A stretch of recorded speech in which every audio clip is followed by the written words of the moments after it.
Hello and welcome back to this final instalment on this short journey we've been on. And I trust that this journey may have disturbed your thinking a little, stretched your thinking a little, hopefully inspired your thinking a little. Now, it's very easy to talk about these matters, but it's actually a lot harder to put them into practice.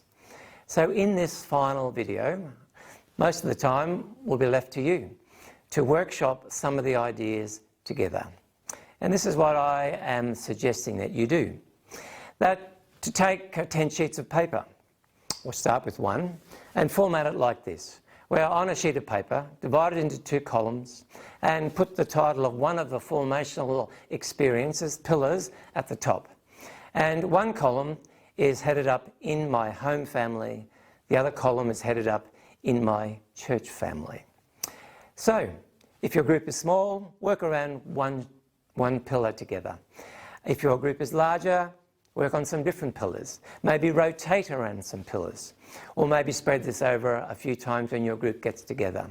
But this is an important part of the process. What does serving on mission look like?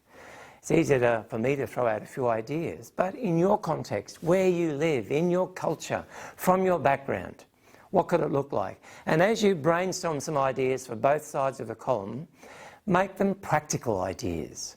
What could you practically do? Not just motherhood statements or concepts, practical ideas, because these become the building blocks of a long-term strategy that could be incorporated by parents and supported by your local church family as well.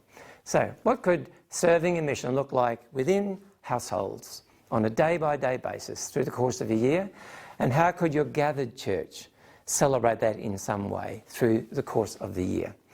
So take the time, and when you've done some workshopping, come back and I'll wrap up with a few comments to lead us on in our journey from here.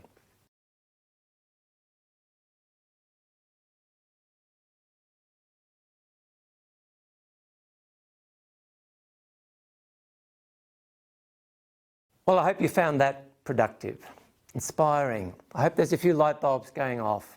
I hope there's a few strategies beginning to form so we can better help our children and young people to see the faith that they know about grow deeper roots in their hearts and lives as they experience it through all of these pillars. Please be aware that the ideas and the strategies that you have just workshopped have eternal significance.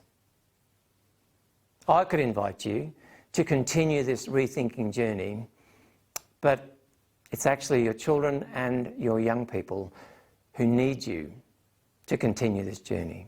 They need a better future. They need a better eternity for them, and they need you to work hard to shape that, involving them in the process. Let's have one final look at these 10 faith formational pillars. And a careful look will reveal that they all have something in common. And I wonder if you can see what it is. Take a moment to study the screen. It's not very hard to notice, is it? That each of these formational experiences is based on relationships. And here, ladies and gentlemen, lies our problem. What is it that all relationships require?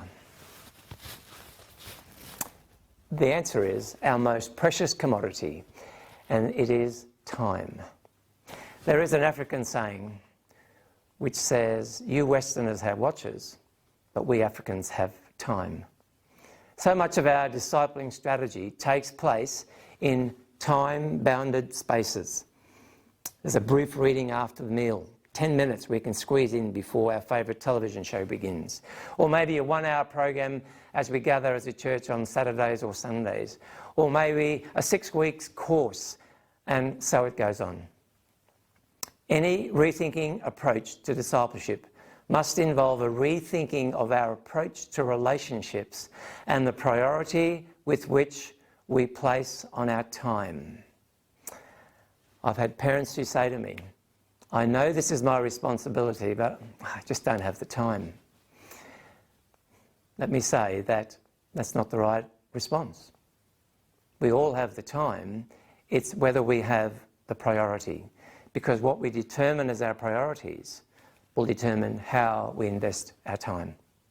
For more information about each of these formational pillars, because this has been a very brief introduction, plus lots of videos, lots of resources you can download, and practical ideas about how to workshop these pillars, visit the Here to Stay website. Our shared vision and our passion is that our children and young people are here to stay. So let me profile just one resource that you'll find on the heretostay.org website. For each of the formational pillars that we've been talking about, we have produced a discussion guide to help you dig deeper into what this looks like in your context. So for each pillar, we've produced a video, less than 5 minutes, where you can listen to what that looks like and hear the stories of people who are outworking this. And then the discussion guide, 5 or 6 pages with a process, questions, read something from the Bible, discussion questions to help you understand what this looks like and discuss together how you can appropriate that into your context. Download today, all for free, cost you nothing, from the website. Do it now. In 1875, Christopher Robert Scholes invented something called a typewriter. Look that up on Google. It's a device where you hit some keys and a metal rod comes up with the imprint of a letter on the top that goes through a black ribbon onto a piece of paper, and the imprint is there. Do them together, you can type sentences. A typewriter. When he made his first typewriter, he arranged the keys into 3 rows, and the keys were organised A, B, C, D, E, F, G, etc. Why wouldn't you? That's how letters were organised 100 and something years ago. People loved the typewriter. Saved writing longhand. But soon people had a problem, because the faster you type on a typewriter, sometimes 2 metal rods will stick together. And so people complained that their typewriters were always sticking. So Christopher Robert Scholes thought, how can I solve this? And so he thought, obviously the letters that are used most often are the ones that are sticking. Let's separate the vowels.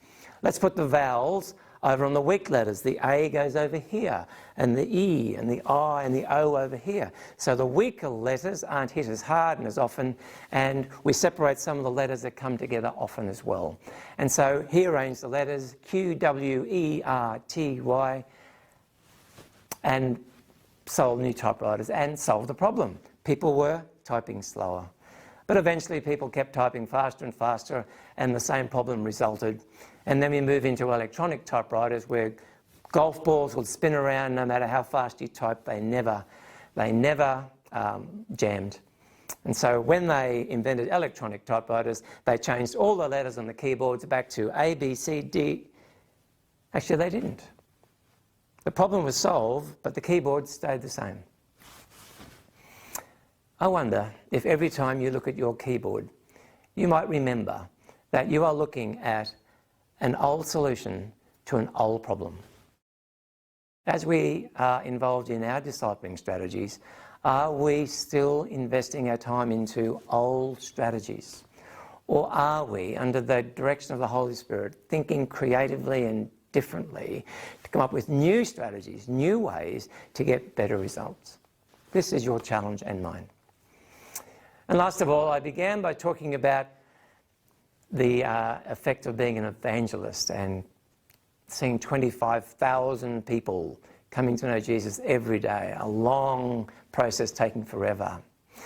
When Jesus said make disciples, he actually was giving us a much easier task. Did you know that if you, this year, could help one person to come to know Jesus and to follow him and disciple them through some of these formational pillars we've been talking about, so their faith becomes real, so that next year that person then helps another person come to know Jesus. 1 becomes 2, and the second year 2 becomes 4.